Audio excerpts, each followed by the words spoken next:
Hello everyone, আসসালামু আলাইকুম। এই মুহূর্তে সবাইকে ওয়েলকাম করছি বাংলাদেশ ভার্সেস জিম্বাবুয়ে টেস্ট সিরিজের প্রসঙ্গে। আশা করছি সকলে ভালো আছেন, সুস্থ আছেন। রাত পোহালেই শুরু হবে ওয়ার্ল্ড ক্রিকেটের জৌলুস হারানো সবচেয়ে high voltage cricket match Bangladesh versus জিম্বাবুয়ের মধ্যকার টেস্ট সিরিজের প্রথম ম্যাচ। ম্যাচটি শুরু হবে সিলেট আন্তর্জাতিক ক্রিকেট স্টেডিয়ামে সকাল 9:30টায়। বাংলাদেশ টেলিভিশন একমাত্র চ্যানেল হিসেবে ম্যাচটি সরাসরি লাইভ সম্প্রচার করবে।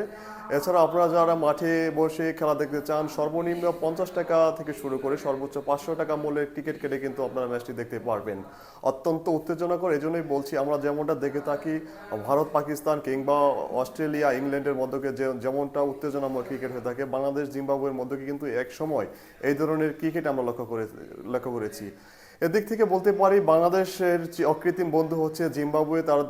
আমরা বাংলাদেশ যখনই বিপদে পড়ে তখনই জিম্বাবুয়েকে আমন্ত্রণ জানায়। বাংলাদেশ ক্রিকেট দলে আগামীকালকে অধিনায়কের দায়িত্ব পালন করবেন নাজমুল হাসান শান্ত, ভক্তরা যাকে লর্ড শান্ত নামে অভিহিত করে। এছাড়াও অভিজ্ঞ ক্যাম্পেইনার মুমিনুল রয়েছে, টেস্ট স্পেশালিস্ট ব্যাটসম্যান হিসাবে রয়েছে মুশফিকুর রহিম। যদিও তিনি উইকেট কিপিং করবেন না, উইকেট কিপিং করার যথেষ্ট সম্ভাবনা রয়েছে তরুণ তুর্কি মাহিদুল ইসলাম অঙ্কন কিংবা জাকির আলী অনিকের। এছাড়াও পেস ইউনিটে হাসান মাহমুদের সাথে রয়েছে আগামীকালকে খেলার যথেষ্ট সম্ভাবনা রয়েছে নাহিদ রানার। অপর প্রান্তে জিম্বাবুয়েকে কিন্তু ছোট করে দেখার কোনো বিষয় নেই। এই দলে কিন্তু অভিজ্ঞ ক্যাম্পেইনার রয়েছে শ্যান উইলিয়ামসন, যিনি একসময় সাকিব আল হাসানের সাথে যোগ্য সঙ্গ দিয়েছেন অলরাউন্ডার হিসাবে। এছাড়াও ব্লেসিং মোজারফ ওয়ানি রয়েছে, 7 ফিট লম্বা এই ক্রিকেটার। তার বল খেলতে কিন্তু অনেকটাই হিমশিম খেতে হবে আমাদের মুমিনুল হককে কিংবা মুশফিকুর রহিমকে। 7 ফিট লম্বা একজন বলার যখন মুশফিকুর রহিম কিংবা মুমিনুল হককে বোলিং করবে, সেক্ষেত্রে কিন্তু তাদেরকে এই বলটা সামলানো অনেকটাই চ্যালেঞ্জিং হয়ে যাবে।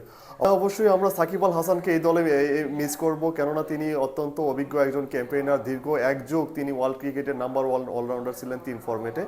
অপর প্রান্তে সুযোগ থাকছে মাহিদুল ইসলাম অঙ্কন কিংবা জাকির আলী অনিকদের। তাদের পঞ্চপাণ্ডবের বিচ্ছিন্ন হওয়ার পর থেকে কিন্তু এই জায়গাটা একটা গ্যাপ রয়েছে। তামিম ইকবাল ছিলেন না, লিটন দাস বারবারই যাওয়া আসা করছে। অবশ্যই ইস্টাবলিশ করা, নিজেকে মেলে ধরার একটা সুবর্ণ সুযোগ থাকছে।